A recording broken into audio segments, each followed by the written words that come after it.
걷잡을 수 없는 분노에 휩싸인 진우는 테이블 위에 놓여있던 낡은 가죽 시집을 거칠게 낚아챘습니다. 그것은 지훈이 서연에게 건넨 두 사람의 위태로운 관계를 상징하는 물건이었습니다. 진우의 눈에는 그 낡은 책이 단순한 시집이 아니었습니다. 그것은 아내의 거짓말, 비밀스러운 만남, 자신에게서 등 돌린 아내의 마음, 그리고 자신의 경력을 위협하는 범죄의 증거, 그 모든 것의 집약체였습니다. 이딴 쓰레기 같은 감상 노름 때문에 내 모든 걸 걸었는데 내 인생을. 그의 외침과 함께 시집은 벽을 향해 세차게 날아갔습니다. 퍽, 컥 하는 둔탁한 소리와 함께 낡은 책의 장정이 터지고 바싹 마른 누런 종이들이 마치 죽은 나무잎처럼 허공에 흩날리다 바닥으로 힘없이 떨어져 내렸습니다. 사랑, 꿈, 배신, 부끄러움, 아름다웠던 시인의 문장들이 세 사람의 깨져버린 관계처럼 조각나 바닥을 뒹굴었습니다. 서점 안은 죽음과 같은 침묵에 휩싸였습니다. 서연은 흩어진 시의 조각들을 망연자실하게 바라보았습니다. 자신의 작은 일탈이 숨 쉴 공간을 찾으려 했던 몸부림이 결국 모든 것을 파괴하는 거대한 악몽이 되어버린 현실을 마주했습니다. 자신에게 위로를 건네던 남자는 범죄 사건의 중요 참고인이었고 자신이 원망하던 남편은 그들을 심판하러 온 검사였습니다. 그녀가 도망치려 했던 것은 남편이 아니라 어쩌면 자기 자신이었을지도 모른다는 끔찍한 깨달음이 덮쳐왔습니다. 그리고 그녀가 도피처라고 믿었던 이곳은 더 깊고 어두운 또 다른 감옥의 입구였을 뿐이었습니다. 진우는 경멸과 혐오가 뒤섞인 눈으로 두 사람을 번갈아 본 뒤 아무 말 없이 돌아섰습니다. 그가 밖에서 기다리던 수사관들에게 손짓하자 그들이 서점 안으로 들어왔습니다. 진우는 더 이상 뒤도 돌아보지 않고 모든 것이 부서져버린 그곳을 떠났습니다. 폭풍이 지나간 서점은 전쟁터와도 같았습니다. 바닥에 흩어진 시의 조각들은 세 사람의 부서진 관계처럼 처참했죠. 진우가 떠나고 수사관들이 강지훈을 연행해 간 뒤 서점에는 서연 혼자 남았습니다. 그녀는 차가운 바닥에 주저앉아 한참 동안이나 텅 빈 공간을 응시했습니다. 모든 것이 끝났습니다. 그녀가 쌓아 올린 완벽한 세계도 잠시나마 꿈꾸었던 달콤한 일탈도 모두 한순간에 무너져 내렸습니다. 그날 이후 강남의 펜트하우스는 다시 완벽한 고요함을 되찾았습니다. 하지만 이전의 그 숨막히는 고요함과는 다른 모든 것이 죽어버린 듯한 텅 빈 침묵이었습니다. 진우는 그날 이후 단 한 번도 집에 돌아오지 않았습니다. 그의 옷가지들, 서재의 책들, 그의 흔적이 모두 사라졌습니다. 마치 처음부터 그곳에 존재하지 않았던 사람처럼요. 일주일이 지났을 때 서연은 한 통의 서류 봉투를 받았습니다. 진우의 법률 대리인 사무실에서 온 것이었죠. 봉투 안에는 차가운 활자로 인쇄된 이혼 합의서가 들어있었습니다. 위자료와 재산 분할에 대한 내용은 그녀에게 관대했지만 그 관대함이 오히려 더 큰 비수가 되어 그녀의 가슴에 밝혔습니다. 서연은 지훈에게 연락하지 않았습니다. 그럴 이유도 자격도 없다고 생각했죠. 그녀는 며칠 동안 아무것도 먹지 잠도 자지 않은 채 소파에 앉아 텅 빈 거실을 바라보았습니다. 거실 한가운데 위풍당당하게 서있던 스타인웨이 피아노. 한때 그녀의 모든 것이었던, 그러나 이제는 낯선 타인의 물건처럼 느껴지는 그 피아노 앞으로 그녀는 유령처럼 다가갔습니다. 떨리는 손으로 건반 뚜껑을 열고 하얗고 검은 건반 위에 손가락을 올려놓았습니다. 하지만 단 하나의 음도 누를 수 없었습니다. 그녀의 손가락은 모든 멜로디를 잊어버린 듯 굳어 있었습니다. 나는 새로운 멜로디를 찾고 싶었을 뿐인데, 내 삶의 악보에 다른 화음을 더하고 싶었을 뿐인데, 결국 내가 한 짓은 내 인생이라는 교향곡 전체를 망가뜨려버린 것이었구나. 진우 씨를 원망할 수도, 지훈 씨를 탓할 수도 없어. 모든 건 나의 비겁함과 어리석은 선택 때문이었으니까. 나는 도망치고 싶었던 거야. 완벽해야 한다는 강박, 검사의 아내라는 무게, 그리고 아무것도 아닌 존재가 되어버린 나 자신으로부터. 하지만 도망친 곳에 낙원은 없었어. 더 깊은 절망만이 날 기다리고 있었을 뿐. 서연은 자리에서 일어나 서재 책상으로 향했습니다. 그녀는 망설임 없이 만년필을 들어 이혼 합의서의 서명란에 자신의 이름을 적었습니다. 박서연. 그녀의 이름 세 글자가 지난 10년의 결혼 생활에 마침표를 찍었습니다. 그녀의 길고 무거운 한숨이 텅 빈 펜트하우스를 가득 채웠습니다. 이제 이 화려한 감옥에 남은 것은 깨져버린 침묵과 돌이킬 수 없는 상실감뿐이었습니다. 모든 멜로디가 끝난 곳에서 그녀의 진짜 비극은 이제부터 시작될지도 모릅니다. 영상 내용의 모든 소유권은 본 채널에 있음을 알려드립니다. 만약에 본 내용으로 불편하게 만들면 댓글로 쌀쌀하게 알려주세요. 저희가 잘 읽고 수정하겠습니다. 많이 양보 부탁드리고 감사하겠습니다. 모든 비극의 시작은 어디였을까요? 그 질문의 답은 서울의 심장부. 화려한 불빛이 밤을 삼키는 강남의 펜트하우스. 바로 그곳에 있었습니다. 한강이 내려다 보이는 통유리창, 최고급 대리석 바닥, 그리고 갤러리를 연상시키는 미니멀한 가구들. 박서연의 세상은 모든 것이 완벽하게 계산되고 배치된 차가운 아름다움 그 자체였습니다. 하지만 그 화려함 속에서 그녀의 영혼은 서서히 질식해가고 있었죠. 거실 한가운데에는 그녀의 부와 남편의 성공을 증명하듯 위풍당당한 스타인웨이 그랜드 피아노가 놓여 있었습니다. 그러나 검은 건반 위에는 세상의 모든 소음을 집어삼킨 듯 옅은 먼지가 내려앉아 있었습니다.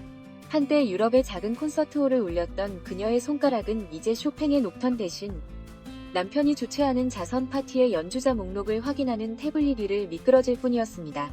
모든 멜로디는 죽었고 오직 고독의 변주곡만이 흐르고 있었죠. 그날도 어김없이 자정을 넘긴 시각. 현관문 비밀번호를 누르는 소리가 정적을 깨뜨렸습니다. 그녀의 남편. 서울중앙지검에 떠오르는 에이스. 최진우 검사였습니다. 그의 손에는 청룡사건이라는 굵은 글씨가 밝힌 서류 뭉치가 들려 있었고 그의 얼굴에는 사건의 무게만큼이나 무거운 피로가 새겨져 있었습니다. 진우는 서류 뭉치에서 눈을 떼지 못한 채 깊은 한숨을 내쉬었습니다. 아직 안 잤어? 오늘도 늦었네요. 식사는 뭐라도 차려줄까요? 당신 좋아하는 버섯 전골이라도. 됐어. 생각 없어. 먼저 자.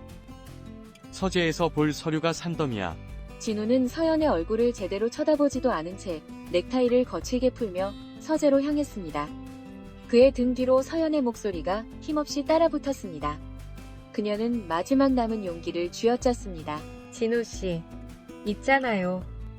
우리 다음 주가 무슨 날인지 기억해요? 우리 처음 만났던 그 레스토랑. 아직도 그대로 있던데. 서연아, 제발. 지금 그런 감상에 젖을 때가 아니야. 대검에서 이 청룡 사건을 어떻게 보고 있는지 알아. 내 라이벌인 박 부장검사가 호시탐탐 내 실수만 노리고 있다고. 이 사건 하나에 내 검사 인생 전부가 걸려 있어. 제발 좀 도와줘. 그냥 조용히 있어주는 걸로. 도와줘. 그 말은 언제나 날카로운 유리 조각처럼 서연의 마음을 파고들었습니다. 그가 말하는 도움이란 그녀의 감정, 그녀의 생각, 그녀의 존재 자체를 지워달라는 요구와 다름없었습니다. 쾅! 하고 서재문이 닫히는 순간 펜트하우스의 화려한 공간은 다시 한번 거대한 무덤처럼 변했습니다. 서연은 액자 속에 담긴 두 사람의 결혼 사진을 바라보았습니다. 완벽하게 행복해 보이는 낯선 두 사람이 그 안에 있었습니다.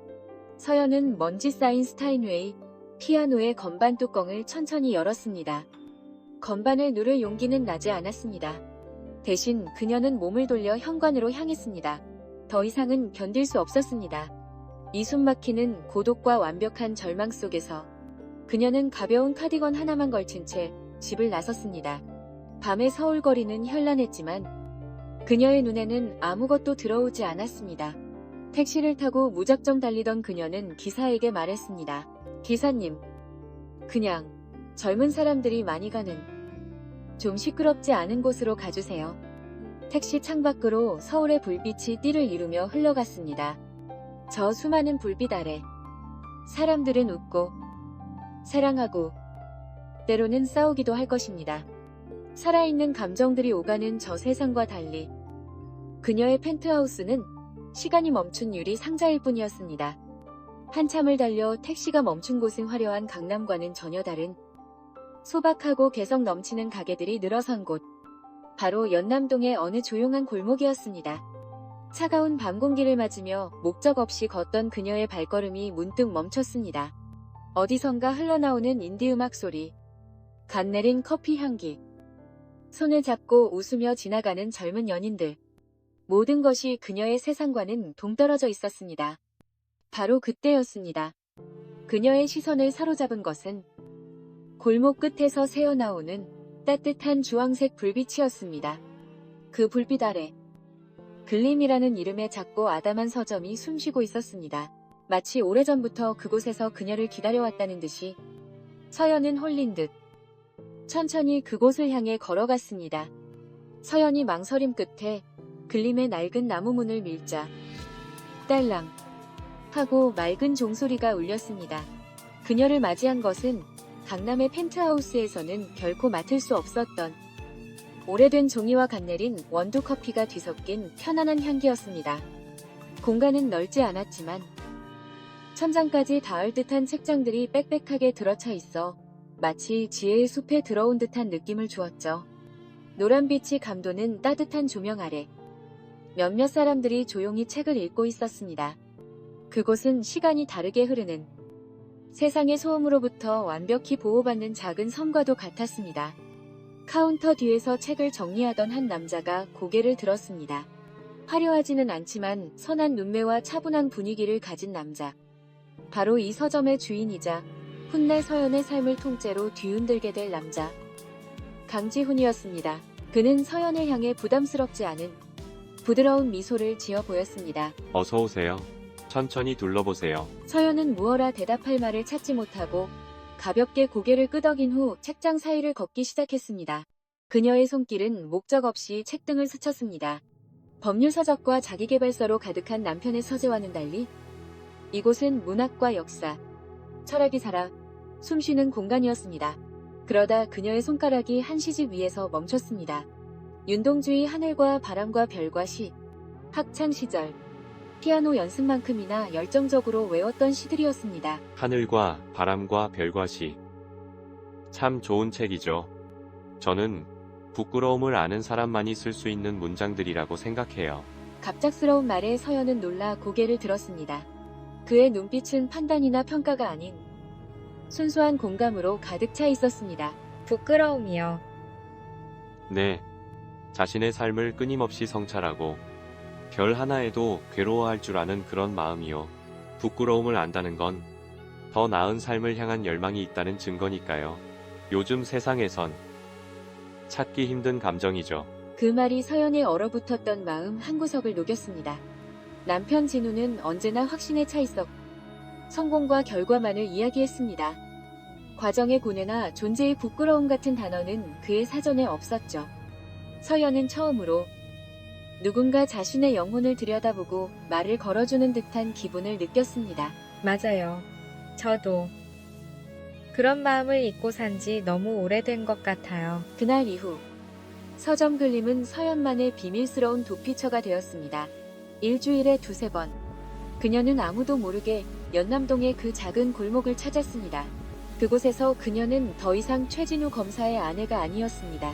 그저 책을 사랑하고 좋은 음악을 들으며 따뜻한 커피 한 잔에 위로받는 박서연.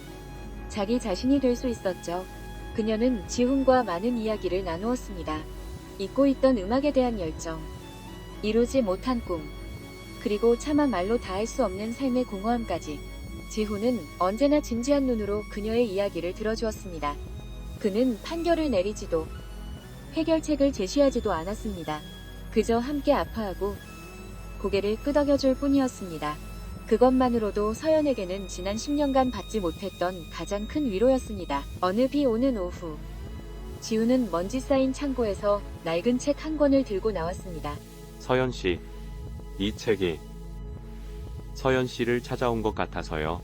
표지조차 낡아 제목도 보이지 않는 손때 묻은 가죽 장정의 책이었습니다. 서연이 의아한 눈으로 그를 바라보았습니다. 저를요? 왜요? 글쎄요. 책도 가끔 자신의 주인을 알아보는 법이니까요. 아마 이 책은 오랫동안 자신의 이야기를 들어줄 사람을 기다렸나 봅니다. 그 말과 함께 그는 자신의 이야기를 조금씩 털어놓기 시작했습니다. 저도 예전엔 남들이 보기엔 번듯한 직장에 다녔어요. 증권사였죠. 매일 똑같은 넥타이를 매고 숫자로 사람을 평가하고 제 영혼을 팔아서 월급을 받는 기분이었죠. 어느 날 문득 이대로는 돈을 버는 기계로 살다가 죽겠구나 싶더군요.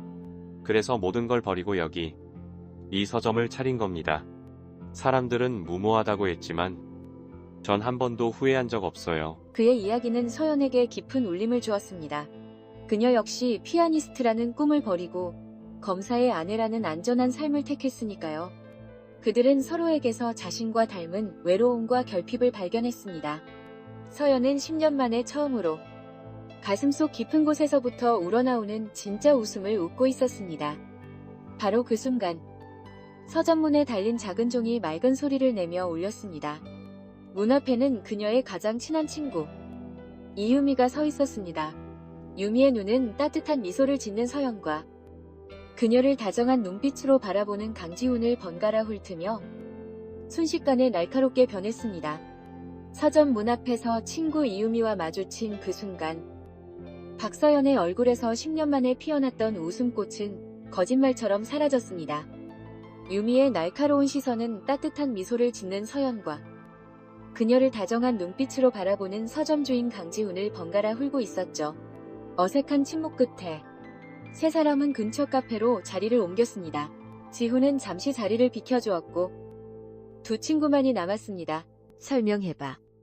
박서연. 저 남자 누구야? 네가 10년 만에 짓는 그 표정. 나 모를 줄 알아? 최진우 검사 만나기 전.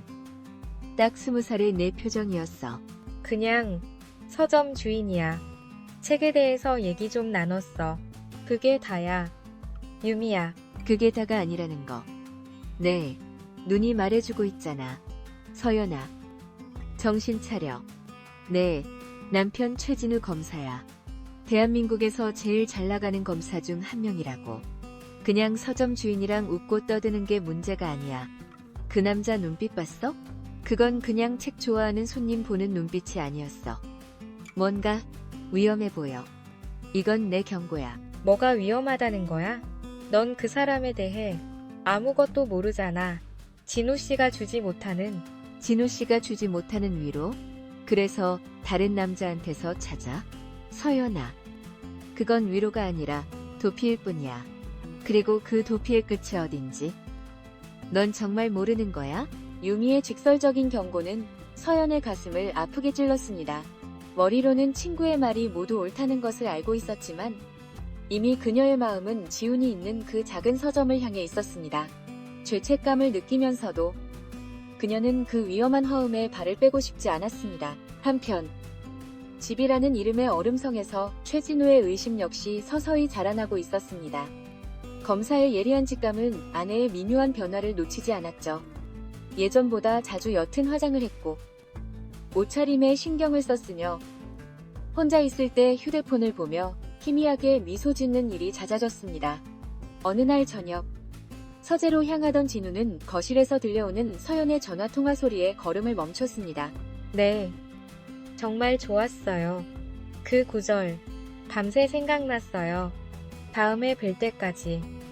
저도 저만의 문장을 한번 찾아볼게요. 진우의 얼굴이 차갑게 굳었습니다. 아내가 저렇게 부드러운 목소리로 저런 생기 있는 표정으로 누군가와 대화하는 것을 본 것이 얼마만인지 기억조차 나지 않았습니다. 의심의 씨앗은 그렇게 그의 마음속에 단단히 뿌리를 내렸습니다. 며칠 후 진우는 청룡 사건 관련 자금 흐름을 추적하다가 문득 자신의 가족 카드 사용 내역을 조회했습니다. 수많은 백화점과 레스토랑 결제 내역을 무심하게 훑어내리던 그의 눈이 한 지점에서 멈췄습니다. 서점 글림 연남동. 처음에는 대수롭지 않게 넘겼지만 그 결제 내역은 일주일에 서너 번씩 거의 한 달 동안이나 반복되고 있었습니다. 그의 눈이 가늘어졌습니다. 그 주 주말 진우는 평소와 달리 일찍 퇴근했습니다. 그는 서연과 마주 앉아 저녁 식사를 했습니다. 식탁 위에는 어색한 침묵이 흘렀고 오직 수저 부딪히는 소리만이 그들의 거리를 증명하고 있었죠. 요즘 피곤해 보이던데. 어디 다니는 데 있어? 스트레스 풀 만한 곳이라도 찾았나 해서. 아니, 그냥 집에만 있지. 가끔 백화점 가고. 왜요?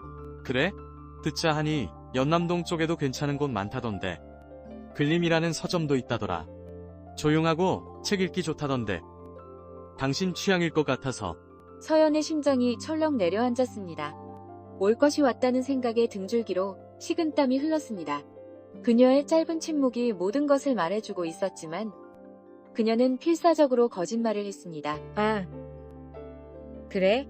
처음 들어보네. 이름이 예쁘다. 나중에 한번 가봐야겠네요. 그래. 꼭 한번 가봐. 아주 특별한 곳일지도 모르니까.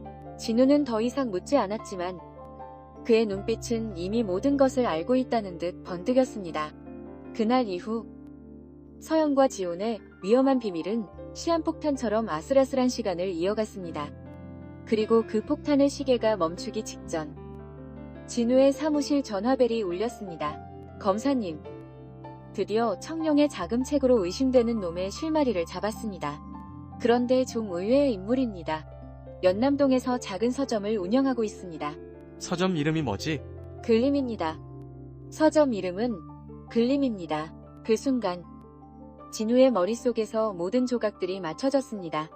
아내의 잦은 외출, 비밀스러운 통화, 카드 내역, 그리고 연남동의 서점. 분노와 배신감으로 그의 눈이 붉게 타올랐습니다. 최진우 검사의 차가 연남동의 좁은 골목길로 접어들었습니다.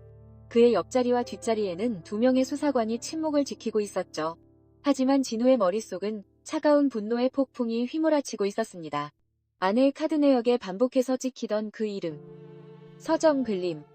그리고 방금 수사관의 보고를 통해 들은 청룡 사건의 중요 참고인이 운영한다는 바로 그 서점. 우연이라고 하기에는 너무나 기묘한 일치였습니다. 그는 검사로서의 냉철한 이성과 남편으로서의 들끓는 배신감 사이에서 위태로운 줄타기를 하고 있었습니다. 서점 앞에 도착한 그는 수사관들에게 잠시 기다리라는 손짓을 한 뒤 홀로 차에서 내렸습니다. 그는 자신의 눈으로 직접 확인해야 했습니다. 모든 진실을. 낡은 벽돌 건물의 1층. 따뜻한 불빛이 새어나오는 서점의 창문으로 그는 안을 들여다보았습니다. 그리고 그 순간 그의 세상이 무너져 내렸습니다. 창가 작은 테이블에 그의 아내 박서연이 앉아 있었습니다. 그리고 그녀의 맞은편에는 한 남자 강지훈이 앉아 있었죠. 두 사람은 낡은 시집 한 권을 사이에 두고 마주 앉아 너무나도 다정하게 웃고 있었습니다. 지훈이 시집의 한 구절을 손가락으로 가리키자 서연은 지난 10년간 진우가 단 한 번도 보지 못했던 순수하고 행복한 미소를 지었습니다. 그것은 완벽한 배신의 그림이었습니다. 감정적 배신과 어쩌면 그의 검사 인생 전체를 뒤흔들 수 있는 직업적 배신. 이중의 배신이 그의 눈앞에서 펼쳐지고 있었습니다. 아내의 비밀스러운 외출, 부드러웠던 통화 목소리, 그리고 카드 명세서에 찍힌 수수께끼 같던 장소의 이름. 모든 조각들이 하나의 끔찍한 그림으로 완성되는 순간이었습니다. 딸랑. 문에 달린 종이 비명 같은 소리를 내며 울렸습니다. 진우가 서점 안으로 들어서는 순간 따뜻한 공간의 공기는 순식간에 얼어붙었습니다. 서연과 지훈이 동시에 고개를 들었고 서연의 얼굴에서는 모든 핏기가 가시는 것이 보였습니다. 그녀의 눈이 공포로 크게 뜨였습니다. 지훈의 부드러운 미소 역시 당혹감과 경계심으로 바뀌었죠. 참, 그림이 좋네. 아주 다정해 보여. 진우 씨, 여긴 어쩐 일이에요? 강재훈 씨. 맞습니까? 청룡 사건 중요 참고인. 당신 만나러 왔습니다. 대한민국 검사 최진호입니다. 진우는 검사라는 단어에 힘을 주어 말했습니다. 서연은 청룡 사건 중요 참고인이라는 자신의 세상과는 아무런 상관없을 것 같던 단어들이 남편의 입에서 나오는 것을 들으며 혼란에 빠졌습니다. 이게 도대체 무슨 상황인지 그녀의 머리는 제대로 작동하지 않았습니다. 최진우 검사님, 오실 줄 알았습니다. 하지만 이건, 지금 보시는 건 오해입니다. 오해? 내 아내와 내 사건의 핵심 증인이 한가롭게 신아웃고 있는 이 아름다운 상황이 오해라고. 내가 지금 뭘 오해하고 있는지 한번 말해보시지. 강지은 씨. 참고인 조사는 처음이 아닐 텐데 원래 참고인이랑 이렇게 개인적인 시간을 보내나? 아니면 내 아내가 특별 대우라도 해주는 건가? 아니에요. 여보, 정말 아니야. 우린 그냥 책 얘기를. 이분은 닥쳐, 박서연. 넌 도대체 정체가 뭐냐? 내 집에서 내 돈으로 살면서 내 뒤에서 이런 남자랑 시이덕거리는 것도 모자라서 이젠 내 사건까지 망치려고 공모를 해? 이게 당신이 말한 그 숨막히는 삶에 대한 복수 방식이야. 그래서 당신을 괴물로 만든 나한테 이런 식으로 엿을 먹이는 거냐고. 대답해. 아니야, 그런 거 아니에요. 정말이에요. 난 아무것도 몰랐어. 그냥 외로워서. 당신이 날 봐주지 않으니까. 외로워? 그딴 가짜는 이유로 검사의 아내가 사건 관계자랑 놀아나? 넌 네가 지금 무슨 짓을 했는지 알아. 내 행동 하나가 이 사건 전체를 뒤엎을 수도 있어. 내가 지난 10년간 뭘 위해 달려왔는지. 넌 단 한 번이라도 생각해 본 적 있어? 검사님, 제발 진정하십시오. 서연 씨는 정말 아무 관련 없습니다. 저들은 절 협박했습니다. 제 가족을 걸고 제 딸 아이 사진을 보내왔습니다. 시키는 대로 하지 않으면 닥쳐. 네 더러운 변명은 서해 가서 얼마든지 해. 지금 당장 내 아내한테서 떨어져. 내 그 위선적인 얼굴. 역겨우니까